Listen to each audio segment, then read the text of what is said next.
जो लक्ष्य को ही अपना जीवन बना लेते हैं उन्हें सफलता मिलती है, लेकिन जिनका लक्ष्य ही दूसरों का जीवन सुधारना होता है वो इतिहास लिखते हैं। मैं हूं विनी आपके साथ, नमस्कार। और आज मेरे साथ एक ऐसे ही खास मेहमान जुड़ रहे हैं जिन्होंने ना सिर्फ अपनी बेटी के करियर को बनाया बल्कि अपने छोटे से गांव, छोटे से शहर के बहुत सारे बच्चों के जीवन को सुधारा। आज हमारे साथ हैं कोटा एकेडमी के directors doctor Mahesh T Khuspe और उनकी अर्धांगिनी Manjari Khuspe ji. Welcome to the show. Education institutes वो जगह होती है जहां आकर ना सिर्फ एक बच्चे का बल्कि उसके पूरे परिवार का भविष्य बदल सकता है। और कुछ ऐसे ही काम में लगे हुए हैं कराड़ की कोटा एकेडमी। और कराड़ की कोटा एकेडमी के डायरेक्टर्स आज मेरे साथ हैं, इनसे बात करने का सौभाग्य हमें मिला। मिसेस मंजरी हमारे साथ हैं। मैम, मुझे पहले तो इस जगह के बारे में बताइए, कराड़ कहाँ है ये जगह? कराड़ ऐसी जगह है कि जो पश्चिम महाराष्ट्र में है।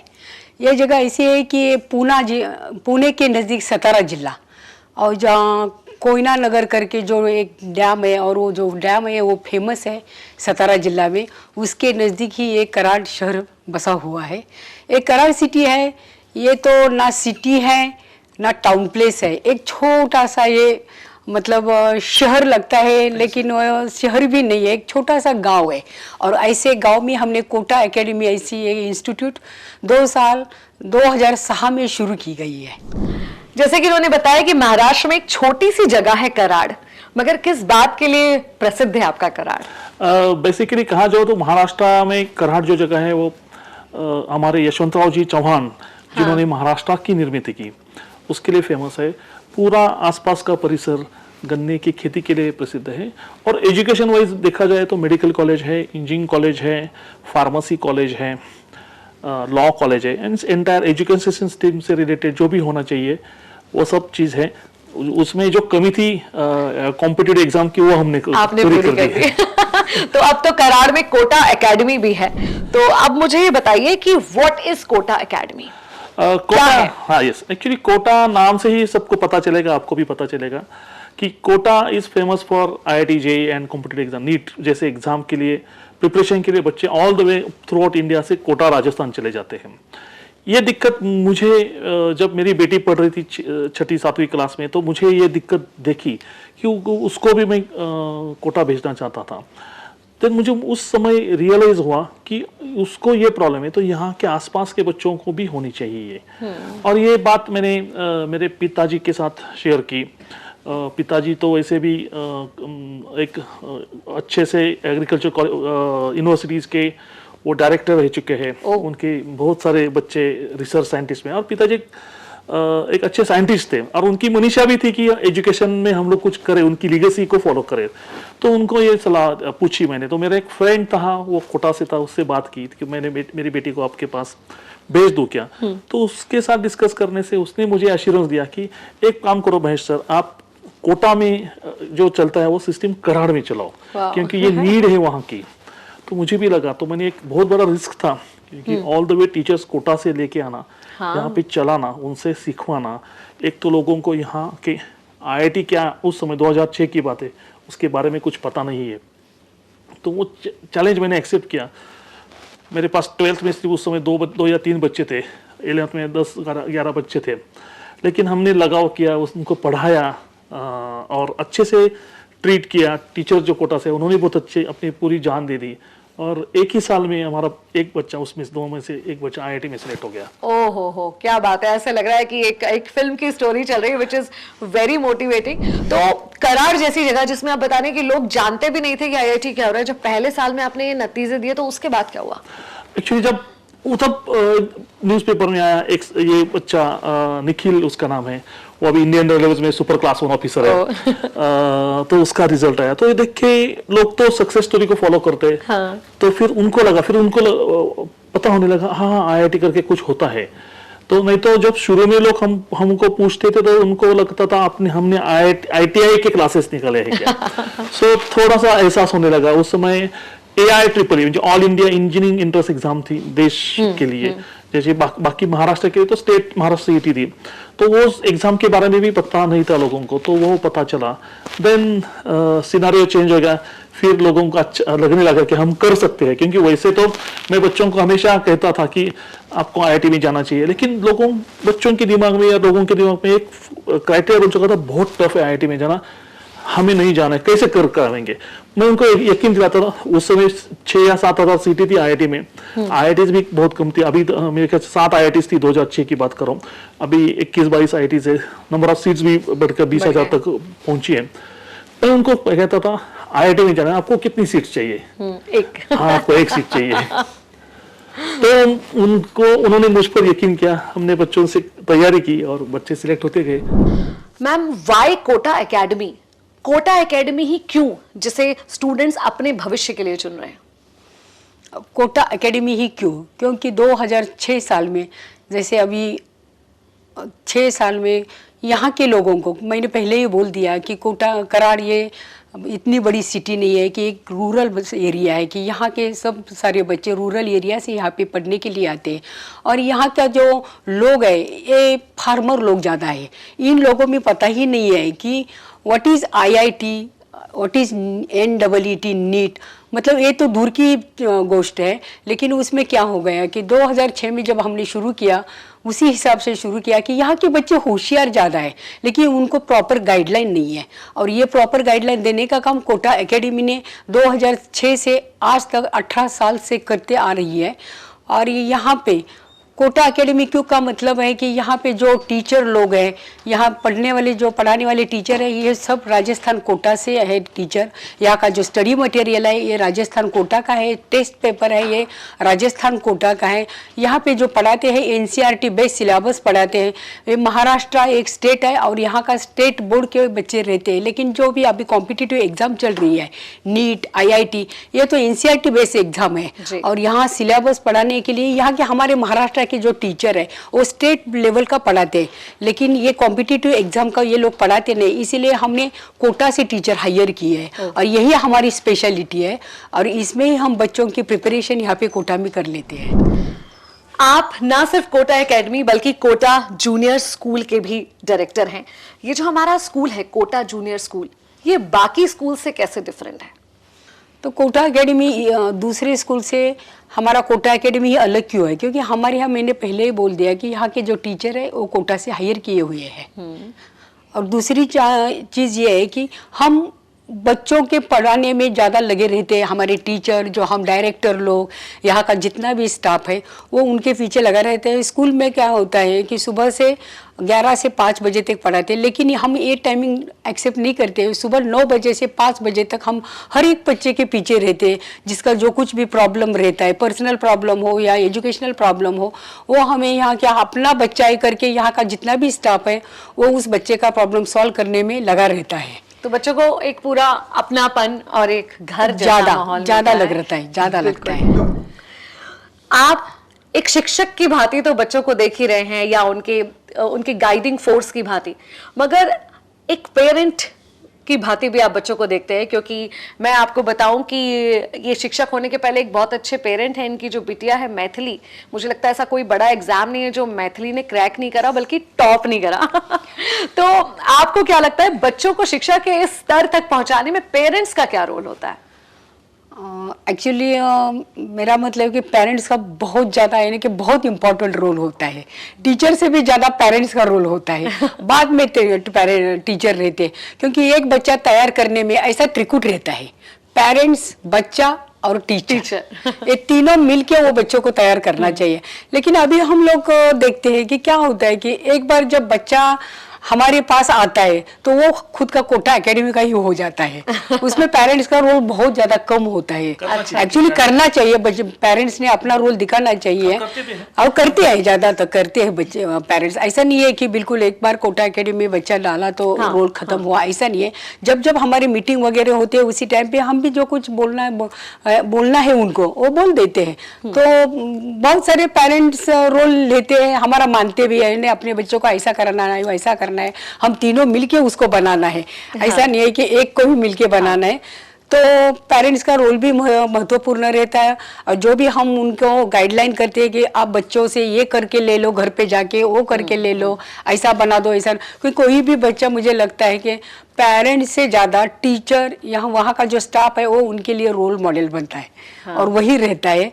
तो हम ऐसा नहीं बोलते कि हम बोलते हैं कि पहले आप पेरेंट्स की बात सुनो, फिर हम तो बैठे ही हैं यहाँ पे, आपको क्या सुनाने मतलब में एक सिंक्रोनाइजेशन होना चाहिए। Yes. तीनों में, स्टूडेंट्स में, पेरेंट में और टीचर में। Yeah. जब तीनों एक ही दिशा में गाड़ी को आगे बढ़ाएंगे Yeah. तो गाड़ी आगे निकल ही जाएगी। बिल्कुल। तो आपके स्टूडेंट्स कौन होते हैं? कराड़ आपने बताया छोटी जगह है, तो किस तरह के परिवारों से आते हैं जो स्टूडेंट्स हैं? मेजोरिटी मैंने आपको बताया कराड़ ये गन्ने से रिलेटेड है। सो मेजोरिटी 90% जो बच्चे हैं वो किसान के बच्चे आते हैं मेरे पास। कराड़ से आता है। कराड़ के आजू बाजू में कुछ छोटे छोटे गांव है, जैसे कोल्हापुर करके एक जगह, कोंकण एरिया है हमारा यहाँ, चिपळूण करके है, वो जो रिलेटेड सांगली डिस्ट्रिक्ट से कुछ बच्चे आते हैं। तो मेजोरिटी ऑफ स्टूडेंट्स मेरे ख्याल से आज तक 2006 से आज तक IIT और NIT मिलके 300-350 बच्चे हमारे इंजीनियर बन चुके हैं। एग्रीकल्चर, जो फार्मर फैमिली से आ रहे हैं, और वो फार्मर फैमिली से है। क्या बात है। मतलब हम कह सकते हैं कि ना सिर्फ बच्चों की बल्कि परिवारों की लाइफ को बदल रहा है कोटा एकेडमी। कोटा एकेडमी में आप बार बार इस बात पे जोर देते हैं कि प्रिपरेशन जल्दी शुरू कर देनी चाहिए, तो why it is important to start early? जब 2006 से हम लोग कोटा एकेडमी चला रहे थे तो हमें एक दिक्कत आती थी। हर साल जब मेरे पास 11th स्टैंडर्ड में बच्चे एडमिशन लेते थे तो मुझे देखने में आता था बच्चों को 10th के स्कूलिंग में बहुत अच्छे मार्क्स आते थे। और भले बोर्ड कौन सा भी हो, स्टेट बोर्ड हो या CBSE हो या ICSE हो, लेकिन एट द टाइम अब जब हमारा कोचिंग चलता था, they are facing lot of problems. को दिक्कतें आती थी कि स्पेशली मैथमेटिकल बेस जो है ना वो बहुत वीक था। क्योंकि रट्टा मार के वो एग्जाम में मेजोरिटी ऑफ स्टूडेंट दिखते थे, तो उनको मैथमेटिक्स, अभी भी I am facing the same problem. तो हमको बच्चों को पहले 3-4 महीने 8, 9, 10 की मैथमेटिक्स सिखानी पड़ती थी, तब जाके हम लोग, क्योंकि फिजिक्स में तो पूरी मैथमेटिक्स लगती है, केमिस्ट्री का फिजिकल केमिस्ट्री पार्ट है उसमें मैथमेटिक्स लगती है, और मैथमेटिक्स तो मैथमेटिक्स ही है। और बायोलॉजी ठीक है, रट्टा मार के आप कर सकते हो नीट में, जैसे सिर्फ हम लोग IIT की बात करें, लेकिन हमारे यहाँ से बहुत सारे बच्चे नीट में, एम्स जैसे इंस्टीट्यूट में भी चले गए हैं। तो ये फाउंडेशन मुझे लगा कि कुछ न कुछ करना चाहिए। तो हमने कुछ साल 9th और 10th के फाउंडेशन कोर्सेज चले। तो फाउंडेशन में क्या, हफ्ते में दो दिन हमारे यहाँ बच्चे आते थे, सैटरडे संडे। अच्छा। और बाकी के दिन उनके स्कूल में चलते थे। लेकिन उसमें भी मुझे समझ में आया कि अरे कुछ तो गड़बड़ है, क्योंकि मैं अनहैप्पी था उनकी परफॉर्मेंस से। तब मुझे पता चला कि जब बच्चा मेरे यहाँ सैटरडे और संडे 2-2, 3-3 घंटे पढ़ के जाता था, एक तो उसकी संडे की छुट्टी हम लोग किल करते थे, माँ बाप और हम लोग।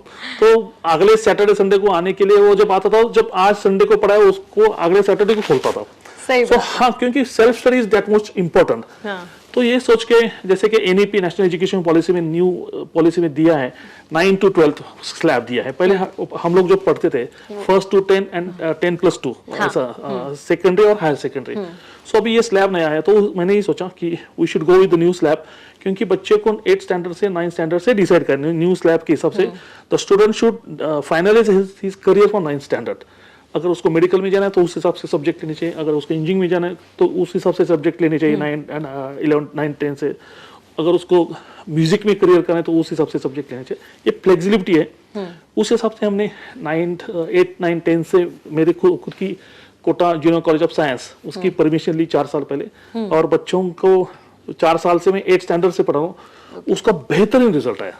पिछले साल ही मेरे यहाँ से 21 बच्चों ने JEE की एग्जाम क्रैक की। तो आपने न्यू एजुकेशन पॉलिसी की बात की, तो आपको क्या लगता है कि बच्चों के भविष्य में, उनके करियर में इस पॉलिसी का रोल कैसा रहने वाला है? न्यू एजुकेशन पॉलिसी जो अभी नई आई है, जो गवर्नमेंट में फ्लोट की है, डॉक्टर के कस्तूरीरंगन उसके चेयरमैन हैं, और उस पॉलिसी के हिसाब से बहुत चेंजेस हुए, बहुत अच्छी चीजें होने वाली है, क्योंकि वो इम्प्लीमेंट इस एकेडमिक ईयर से होने वाले हैं। तो लेकिन जो काम किया है उस सेक्टर में, उस पॉलिसी के डेवलपमेंट के लिए भी मेरा थोड़ा बहुत योगदान है। मैं IIT दिल्ली के थ्रू, उनके थ्रू, एजुकेशन के थ्रू मैंने उनके साथ काम किया है। सो उसमें जो सुझाव दिए गए हम लोगों ने, हमसे भी टीचिंग प्रोफेशन से सुझाव दिए गए, उसका उन्होंने बहुत अच्छा इम्प्लीमेंटेशन किया है, और आगे जाके बेहतरीन रिजल्ट आने वाला है। क्या बात है। ऑनलाइन स्टडीज का ट्रेंड काफी बड़ा है, कई सारे तो कोर्सेज हैं जो ऑनलाइन ही चल रहे हैं। आपको क्या लगता है, is it useful for students? Actually मैं कहूँ, हमने देखा है कोविड काल में 3 साल बच्चों ने ऑनलाइन पढ़ाई की। पढ़ने में दिखने में अच्छा लगता है, लेकिन इसको एग्जाम नहीं क्रैक कर सकते। ये मेरा तजुर्बा है। क्योंकि ऑनलाइन में क्या होता है, टीचर आता है, वो जैसे हम लोग बैठे अभी स्टूडियो में पढ़ाता है, सामने बच्चे नहीं होते। जो टीचर पढ़ाते हैं उसको बच्चे के चेहरे के एक्सप्रेशन देख के पता चलता है कि ये बच्चा कितना ग्रास्प और एक वाइब्स कनेक्ट होती है कहीं ना कहीं। और जब टीचर हमारे यहाँ कोटा एकेडमी क्या आता है, मैं स्पेशली सभी टीचर को मेरी स्पष्ट सूचना है कि हर एक बच्चे के पास जाके देखो सही से कर रहा है क्या। वो आपको ऑनलाइन में नहीं मिलता। राइट। तो वो प्रॉब्लम्स मुझे लगता है कि ऑनलाइन ठीक है, मैं बुरा है नहीं करूंगा, लेकिन और दूसरी चीजें हैं कि ऑनलाइन प्लेटफॉर्म पे पढ़ाना और पढ़ना और उसकी टेस्टिंग करना, उसमें बहुत सारा अंतर है। क्योंकि ऑनलाइन में बहुत कॉम्प्लिकेटेड वैसे पढ़ाने जाओगे, बच्चों को अगर नहीं समझ में आता है तो क्वेश्चन डाउट किसको पूछेगा। राइट। सपोज मैंने पढ़ाई की ऑनलाइन, मुझे डाउट है, ऑनलाइन किसके लिए इंपॉर्टेंट है? सपोज आपने क्लासरूम पढ़ाई की, कुछ पॉइंट्स आपको वापस रिवाइज करने की जरूरत है, just call back revision revision के लिए आप कर सकते हैं। अच्छा टूल है कोटा एकेडमी। बच्चों के लिए क्या स्पेशल करता है अपने स्टूडेंट्स के लिए? ओके, कोटा एकेडमी जो भी स्पेशल करता है वो मुझे लगता है कि पूरा जितना भी पेरेंट्स ने केयर लेना चाहिए बच्चों का, उतना केयर हम दोनों उस बच्चों को लेते हैं। अच्छा। यानी कि बोलने का मतलब है कि हर एक बच्चा हमने गोद में ले लिया है। बाहर जैसे स्कूल जैसा हमारा बिहेव नहीं है उनके पास। जो सुबह 9 बजे बच्चा है तो रात के 10 बजे तक वो बच्चा हमारा ही है। अच्छा। अगर हर एक बच्चों को पूछोगे अरे कितना टाइम आप वेस्ट कर रहे हो, जा रहे हो कोटा एकेडमी में, मतलब हमारा और उनका 2 रिलेशन होते, एक तरफ से पेरेंट्स और बच्चा और एक तरफ टीचर और बच्चा, ऐसा दोनों रिलेशन हम मेंटेन कर दिए हैं। और जो ऐसा पेरेंट्स घर पे उनके साथ बिहेव करते हैं वैसा ही हम यहाँ पे हमारा बच्चा है ऐसा करके हम बिहेव करते हैं। यानी कि उनके फिजिकल से देखकर, फिजिकल मतलब मुझे क्या करना है कि यस पूरा ख्याल रखते हो, उनका स्टडी का हो, उनका फिजिकली हो, उनका मेंटली हो, उनका मोटिवेशन करना हो। अगर एग्जाम में कुछ उसको प्रॉब्लम आ गया, अगर मार्क्स में कुछ दिक्कतें आने लगी तो सर उनके साथ मोटिवेट करते हैं, उनको बुलाते हैं। मतलब एक एक बच्चे के साथ हम लगाव रखते हैं और हमारे पास बुला के लेते हैं और उसको समझा लेते हैं। और बच्चे भी और पेरेंट्स भी बोलते हैं आपकी जितना बच्चे सुनते हैं उतना हमारी नहीं सुनते हैं मैम सर, आप उनसे लगा, इससे ही हमारे लगाव निर्माण हुआ है ना, प्यार ज्यादा हुआ है। और जैसे कि आपने कहा कि आप हर बच्चे को वैसे ही ट्रीट करते जैसे आपके बच्चे को, तो बड़ी प्राउड बात है कि हर बच्चा शायद आपकी बेटी मैथिली जैसे लाइफ में अचीव कर पाए। राइट। तो सर कोटा एकेडमी जो है अभी आप कराड़ में हैं, क्या इसका फायदा और लोगों को नहीं मिलना चाहिए? आपको नहीं लगता कि कुछ और नए सेंटर्स लाने का आपको प्लान करना चाहिए जल्दी? हाँ, बिल्कुल, आपने बहुत अच्छा सवाल पूछा। मैं तो खुद पहलाना चाहता हूँ कोटा एकेडमी, और स्पेशली रूरल एरियाज में, क्योंकि बड़े शहरों जैसे महाराष्ट्र में पुणे है, कोल्हापुर है, दीज आर बिग सिटीज, वहाँ बच्चों को ऑलरेडी सुविधा है। लेकिन कराड़ जैसे छोटे तहसील, जैसे हमने अभी नया सेंटर चालू किया है कोटा एकेडमी गढ़ींग्लज में चालू किया है। अच्छा। अभी कमिंग सेंटर हमारा विदर्भ में नांदुरा करके वहाँ चालू होने के चांसेस है। ऐसे मैं चाहता हूँ कि खोलूं, इसलिए तो मैं इनिशिएटिव करता आपके माध्यम से कि लोगों को आप अपने यहाँ जिले में हर एक छोटे छोटे गांव में एक होना चाहिए। बिल्कुल, तो आपको बहुत सारी शुभकामनाएं, और आपकी कहानी, कोटा एकेडमी की कहानी बहुत इंस्पायरिंग है। और मैं उम्मीद करती हूँ जैसे इतने सारे बच्चों को सिलेक्शंस और उनके परिवारों को एक नया जीवन मिला है, आगे ऐसे और लोगों को फायदा मिले कोटा एकेडमी से। आपका फाइनल सक्सेस मंत्रा क्या होगा हमारे सारे व्यूअर्स के लिए? एक्चुअली फाइनल सक्सेस मंत्रा पूरे सभी व्यूअर्स के लिए यही है कि मेहनत करो। मेहनत आप करोगे तो आईआईटी हो, नीट हो, स्टेट सीईटी हो, या महाराष्ट्र स्टेट बोर्ड हो, या कोई भी स्टेट बोर्ड हो, उसकी एग्जाम आप क्रैक कर सकते हो। कम से कम आपको कोई एग्जाम क्रैक करने के लिए हर रोज 200 क्वेश्चंस सॉल्व करने की कोशिश करनी चाहिए। कहते हैं ना, कोशिश करने वालों की कभी हार नहीं होती।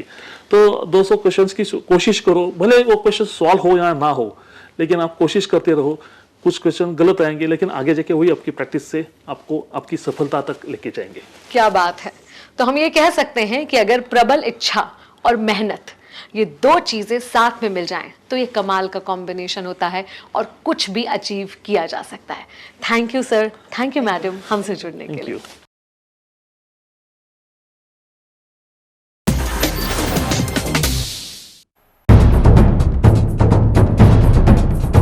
सह्याद्रीची उंची म्हणजे झी 24